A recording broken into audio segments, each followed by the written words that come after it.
Hey, Spring Run families. This is week 21 Orchestra. The composer this week is Johannes Brahms. I'm going to read a little bit of information about Johannes Brahms. From our CC card, this is what Johannes Brahms looks like. He was born in Hamburg, Germany in 1833, a time of technological and social change. The electromagnetic telegraph was invented that year, and slavery was abolished in the British Empire. In the midst, Brahms studied piano, music theory, and composition. As a teenager, he helped to support his family by playing piano in sailors' dance halls and taverns at night. Brahms loved history and literature, edited Baroque and classical compositions, and collected musical manuscripts. He was shy, somewhat melancholy. He also was modest, valuing his privacy and independence. He liked to travel and relish nature. He lived frugally but enjoyed financially supporting young composers such as Dvorak and Grieg. He was rooted in the Baroque and classical periods, revealing the influence of Bach, Mozart, and Beethoven. Brahms composed during the Romantic era and was affected by the tides of upheaval. His music consequently bursts with emotion and spontaneity, and he often used contrasting rhythms, phases of irregular length, warm and dark tones. He was incredibly self-critical. He never let a piece out of his sight until it was perfect. He didn't give birth to his first symphony until he reached the age of 43, and he only wrote 4 symphonies in all. The final symphony is perhaps the most severe and intense of the 4, except for the third movement.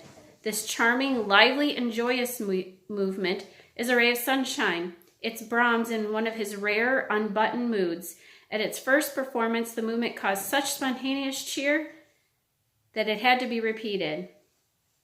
It also has the distinction of being the only movement of a Brahms symphony that uses a triangle.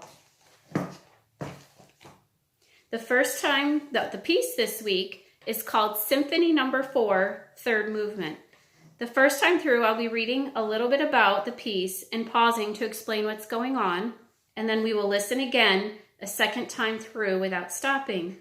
As we do during our regular CC Community Days, try to find a quiet spot without distractions. And as you will see, I have Riley and Ethan here. Oh, don't wave yet. See, videos don't go perfectly. No, I can't flip it around, but they're here with me with their eye masks on, getting ready to listen.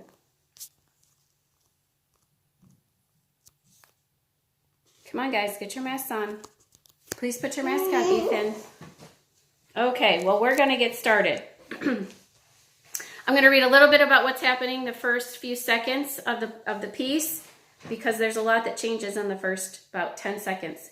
At the very beginning, it's very loud, which we call fortissimo, and has a burst from the entire orchestra, and it starts the boisterous mood. Remember this rhythm because it comes back later. Come and get your beans, boys. Come and get your beans, boys would accurately describe this rhythm, although Brahms probably wouldn't have described it that way. And then suddenly the music comes to a rest on a low accented chord as if to say, no. Then the chord comes back later as well. And then, as if that chord were gathering up energy, it now launches into a lively, jagged course, a series of chords and rhythm, giddy up, giddy up, giddy up, and leading to a rousing brass fanfare. This fanfare is full of triplets, 3 notes to a beat. They too come back later, so lodge them in your memory bank. Here we go.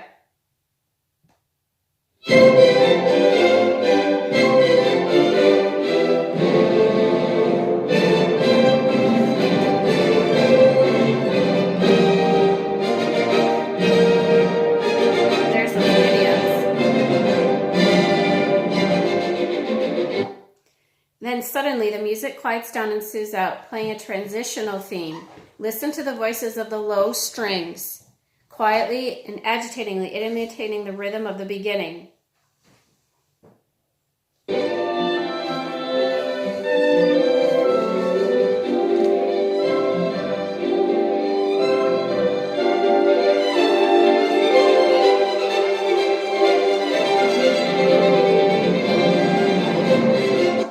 And then the climax of the crescendo, Come and Get Your Beans Boys theme returns. You can hear it in the low strings way down low. As for the violins, Brahms does something ingenious here. He turns the main melody upside down.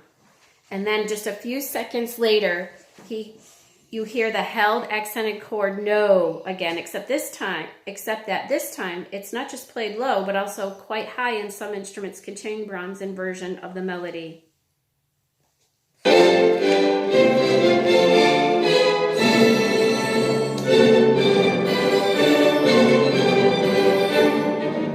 Then everything gets quiet, and a few seconds later, the second theme, more quiet and lyrical than the first. It's sung first by the violins and then echoed in the woodwinds, but in different rhythm. The smooth lyricism of the violins replaced by short staccato notes, like little raindrops, but they're outlining the same theme.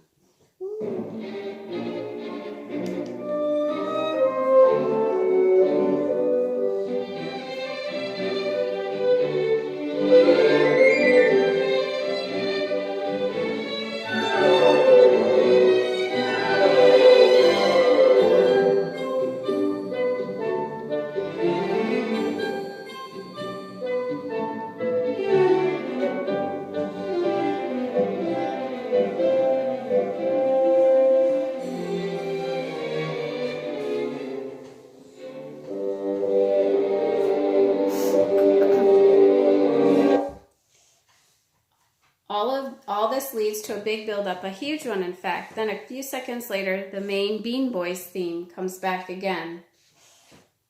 And then there's the low no chord, but as soon as the chord ends, it's echoed way up high by quiet woodwinds and triangle, almost as if no is contradicted by a soft yes. And then the argument between the highs and the lows, no yes, becomes heated.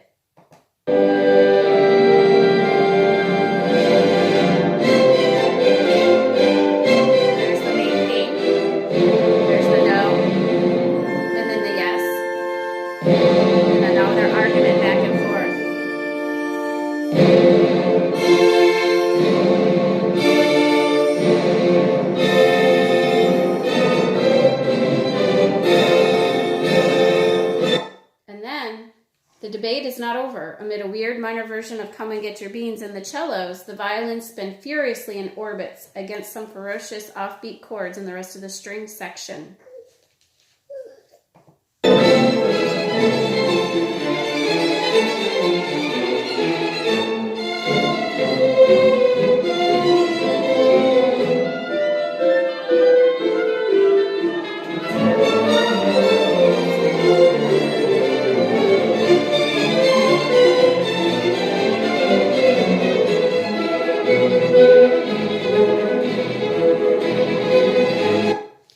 Now the woodwinds play the inverted version of Come and Get Your Beans, and then the strings in unison answer the theme in its original form. And then we have quiet and silence.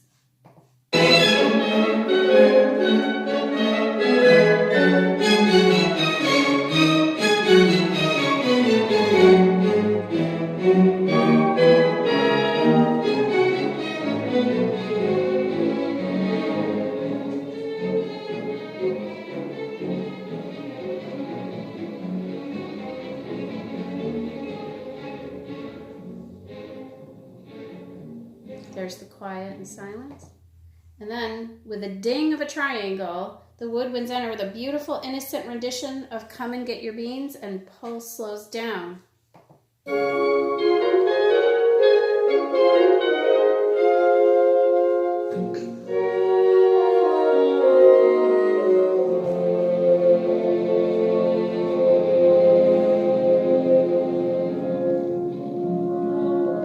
Beautiful horn melody has now begun, completely new and different, but it's not. The theme is the same melody that you heard in the rousing brass fanfare way back.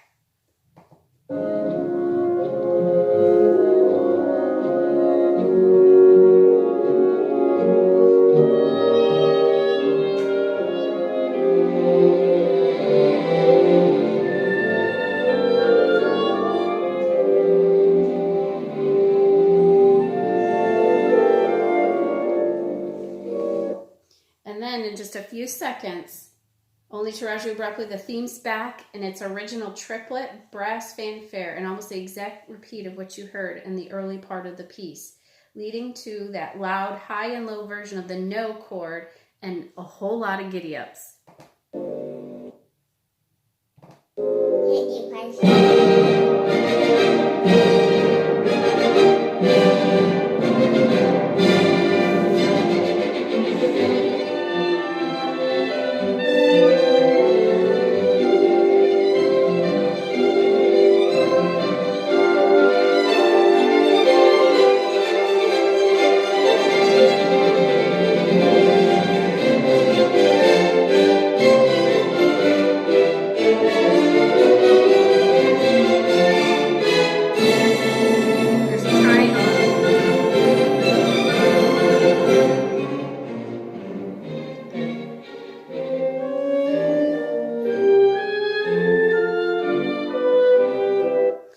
Second theme comes back again, but now instead of a quiet imitation of the woodwinds, Brahms gives us a super loud rendition of the entire orchestra with the rhythm change, so it consists mainly of triplets.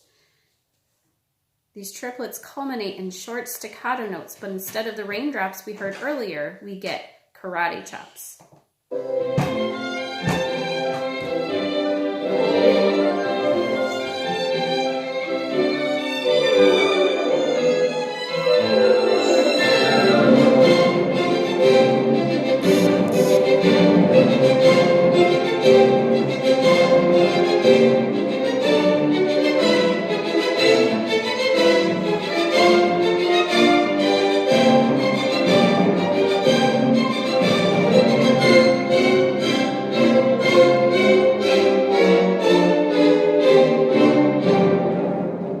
Everything's going to simmer down, and one long crescendo leads to a low rendition of that same theme, Beans Boys.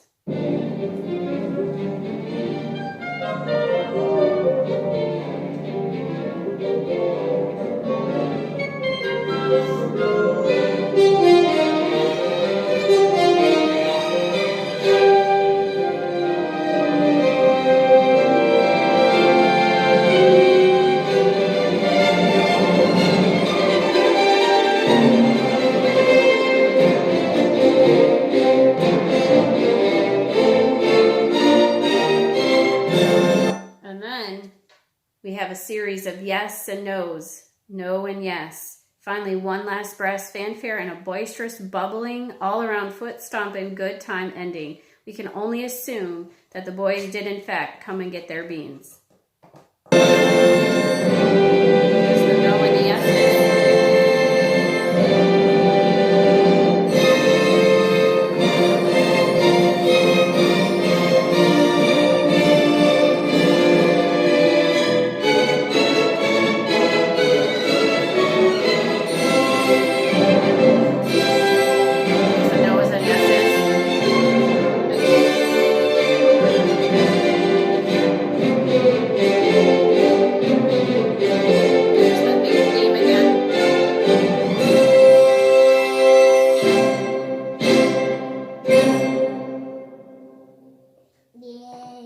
That's Ethan saying yay. He's very glad that it's over. We're actually going to listen to it again a second time all the way through without any explanation. And parents, just so you know, Rosemary said that she would include the link to this song in the videos that we will send out today. So I'm going to start it over from the very beginning again and see if you all can hear the different themes and the triangle and the main theme of come and get your beans, boys, over and over, and the no's and yeses and the argument back and forth.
That is the end. Week 21 Orchestra, Johannes Brahms, Symphony number 4, third movement.